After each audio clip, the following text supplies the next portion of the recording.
ngo uyu mugabo yafashe abana b'abasore arangije abahereza imiti ibabura ubwonko, ubwo atangira kubakata ku bitsina byabo kugira ngo abakoreshe nyine basaba amafaranga bayamuzanira. Ndagira ngo mwabantu mwe mwirinde, abafite abana mu barinde, kuko iyi si turiho yaranduye. Umuntu asigaye afata ubwonko bw'umwana akahita mu by'ukuri abukoresha, uwo mwana akajya akora icyo uwo muntu ashaka. Ni amakuru y'incamugongo, ni amakuru abantu benshi bari gutangaho ibitekerezo bitandukanye. Mu karere ka Huye hafashwe abasore bagera kuri 2 ndetse n'umudamu umwe, bigaragara ko bikase ku bitsina byabo bagatangira kujya bajya gusaba amafaranga bagaragaza ko barwaye indwara runaka, ariko bikaza kurangira indwara ibasaba ko bazajya kubabaga. Ubwo nyine ukabona abana b'abasore buri munsi muhura bari gusaba ubufasha bwo kujya kwivuza cyangwa se kwibagisha ku gitsina, bitewe n'uko bakomeza kugenda bagaragaza ko kwa muganga ariyo mabwiriza babahaye. Ubwo ariko kandi hakaba hari umuntu wihishe inyuma y'iyo bizinesi, wafashe abana b'abasore akababura, yarangiza akabahereza imiti kugira ngo ajye abatumaho ashaka bamuzanire amafaranga. Ubwo abasore barifashe banyweye imiti ibaca ibisebe ku bitsina, ubwo nyine mu by'ukuri ibitsina bitangira kuba umuyonga, wabareba mu by'ukuri ukabona ibitsina biri kujejetaho amaraso. Ukumva nyine amosiyo ziragufasha, ukavuga uti ntafashije aba bana ntacyo naba ndicyo. Ubwo ugatangira kubahereza amafaranga kugira ngo nyine urebe nimba uyu mwana yakira. Ubwo mwabantu mwe, ibiri kubera muri iyi si biteye ubwoba cyane. Leta y'u Rwanda nitareba neza iraza gushiduka nta mwana ukiriho, bitewe n'uko abarozi nabo mu by'ukuri batangiye kwigarurira imitima y'abana bato. Leta y'u Rwanda ikavuga uti twe ntabwo twemera uburozi mu mategeko y'u Rwanda, uburozi ni scam, bitewe n'uko nyine twebwe ntabwo twemera amategeko by'umwihariko y'uburozi. Ariko ndagira mbwire Leta y'u Rwanda, aka kanya ikintu kimaze abana b'u Rwanda, ikintu kiri kwica abanyarwanda, ni abarozi bihishe mu isura y'uko uburozi butemewe mu mategeko y'igihugu cy'u Rwanda. Iki kintu ibyo muri gukora byose muze kuba mubirebaho benshi, kuko urabona ko bari kwisha mu myambaro iteye ubwoba, barangiza mu by'ukuri bakaza bakica abantu, kuko nuza kureba benshi mu banyarwanda hari abimuka kubera ko nyine hari abarozi babajujubije. Ubwo nimbikubwira uza kubyumva gutyo, kuko hari abanyarwanda benshi bakomeza kugenda bimuka aho batuye, bitewe n'uko hari abarozi babaroga cyangwa se babarogera abana. Ukabona umurozi wajya kumurega, Leta y'u Rwanda nta kintu ibikozeho, ikavuga ko itemera amategeko by'umwihariko y'abarozi. Ibyo byose rero kubyirengagiza nibyo biri kwica abana b'igihugu cy'u Rwanda, nibyo biri kwica abaturage b'igihugu cy'u Rwanda, cyane cyane abarozi bahawe intebe y'ijambo. Aba barozi batumariye ubuzima.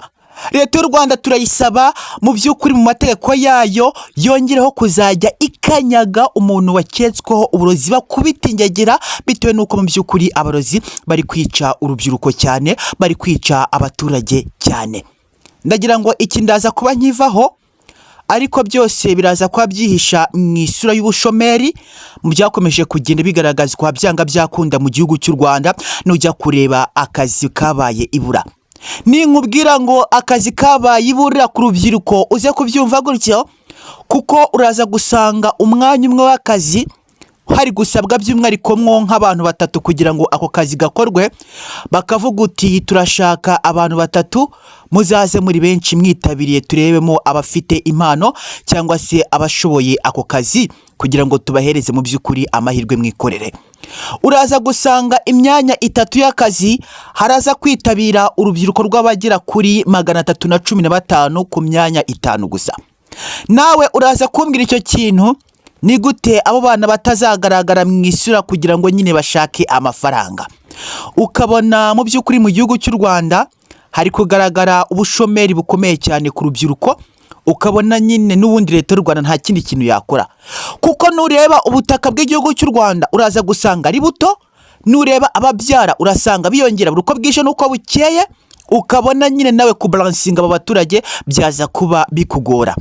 Ntabwo ari Leta ifite amakosa, ahubwo mu by'ukuri n'isi yahindutse, ukabona ko n'abaturage badashaka guhindukana n'isi, barabyara buri munsi ugasanga umuntu umwe afite abana 12. Tekereza gusanga umuntu w'umudamu n'umupapa bafite abana 12 babyaye, ukibaza uti aba bana 12 azabahereza iki? Ngo mw'abantu mwe, iyi si yarahindutse, tugomba guhindukana n'iyi si, ariko ndagira ngo muriho kureba abana b'abasore 2 ndetse n'umudamu umwe wambitswe amapingu. Aba bana mu by'ukuri b'abasore barakomeza kugenda bababaza abantu benshi cyane. Wareba ku ruhande ukabona ikigabo cy'igipapa cyambaye ikoti, urugabo ni urupfumu, nimbikubwira ngo ni umupfumu uze kubyumva gutyo, niwe waje kuba wabura aba bana b'abasore, arangije arabakoresha kujya bajya gusaba amafaranga. Ariko ndagira ngo dutangirire aho byatangiriye byose. Ntabwo uyu mupapa yatangiye ahereza imiti yabura ubwonko bw'abana, ahubwo byatangiye biga proje uko bakishyiraho ibisebe ku bitsina, bakajya gusaba amafaranga by'umwihariko kugira ngo bajye kwivuza. Ubwo uyu mugabo nyuma aza kubona aba bana b'abasore ntabwo bari kumuverisa amafaranga neza, nyine ntabwo bari gutanga verisoma neza. Aravuga uti ibi byana ko bitangiye kwica akazi, amafaranga ko ari kuvamo, nkaba mbona donc bari kwica akazi, biri kugenda gute? Ubwo aba bagiriye ku bapfumu, abashakira imiti yo kugira ngo bazajye baverisa amafaranga nyine yose yuzuye, n'ubundi narangiza abagenere. Ubwo nimbabwira ngo abarozi nabo bafite imbaraga muze kubyumva, ari no mpamvu ingamba z'ubwirinzi zigomba guhinduka by'umwihariko ku kiremwa muntu, by'umwihariko isi ikomeje kugenda igaragara ko ikomeje kugenda ijya ahantu habi. Ibi bintu ntacyo leta yabikoraho, ntacyo isi yabikoraho, uretse abaturage ubwabo n'abantu ku isi hirya no hino batangira gufata ingamba, bagakaza ingamba, bagatangira kuzajya bakubita ibirozi, nabo mu by'ukuri bakareba ukuntu nyine baza kwigira ingamba abarozi bakomeza kugenda babajujubya. Uyu mwana w'umusore bita Elize yaricaye, arangije afata icyuma gicyaye nk'ugwembe, nibikubwira uze kubyumva gutyo, arangije ahita akata rimwe ku mboro, nyine arashishura. Nimvuga imboro muze kubyumva kuko niho yikase, ntabwo ndi buje kuba mbihisha kuko sinjye wabimukoze. Ubwo afata icyuma gicyaye nk'urwembe, arangije afata intindi ye ahita akataho hejuru. Ubwo bahita bamusigiraho umuti, wa muti uri buje kuba mu by'ukuri wajwenyura cya gisebe kugira ngo nyine kijye gitenda gita amaraso n'amazi. Ubwo wabireba ukavuga uti abantu babaye inyamaswa, kubona umuntu ashobora kwikata gutya kugira ngo ajye gusaba amafaranga, mw'abantu mwe biteye ubwoba. Ugahura n'abasore bari kugenda mu muhanda bavuga uti nyaboneka ufite 100, 200, 300, ngo uyu mwana w'umusore ureba hano ngo ubuzima bwaramubabaje, ngo turashaka mu by'ukuri ko ajya kwivuza bitewe n'uko yarwaye igisebe cy'ikibyimba ku mboro, ngo kwa muganga baza kuba bamutegeka ko azajya kwivuza. Ubwo nayo magambo bakomeza kugenda bavuga. Ubwo ukabona nyine abaturage bafashwe na motion, bakavuga uti icyakora cy'ubuzima nta wabumenya, reka dufashe bagenzi bacu, nta umenya aho bwirageze, kandi ubufasha umuntu afashije umuntu Imana ibimwubukiraho. Ukabona benshi barakomeza kugenda bagendera muri uwo muyo. Naho ubwo abana b'abasore, hari umwe wikase ku ntindi, hakaba n'umwe mu by'ukuri ufite akamicro, ukabona ko utu tumayiko bafite bari codinga amajwi, ubundi bakayashyira kuri memory card. Bamara kuyashyira kuri memory card, barangiza bagacomeka muri aka kamike. Ubwo nyine gagakomeza kugenda gasubiramo ya magambo umunsi ukira. Ba baturage bagowe ngo bari gufasha, bakabona nyine donc bari gutanga amafaranga. Ariko leta y'u Rwanda burya irakomeye cyane. Ubwo bakabareba, ukabona umuntu arasaba ubufasha, ukwezi kwa mbere, ukwezi kwa kabiri, umwaka ugashira, undi ukaza, undi ugahenuka. Ubwo batangira kuvuga uti ibisebe bidakira bimeze gute? Ayo mafaranga atagwira mu by'ukuri bayashyira he? Ubwo nyine nibwo batangiye kugenda bayakemanga, bakavuga uti agashyekero kayirazamo, ari nako gukunda nyine amafaranga. Izi njiji zitangiye kubona amafaranga, ariko nyine ntabwo ziri kunyugwa.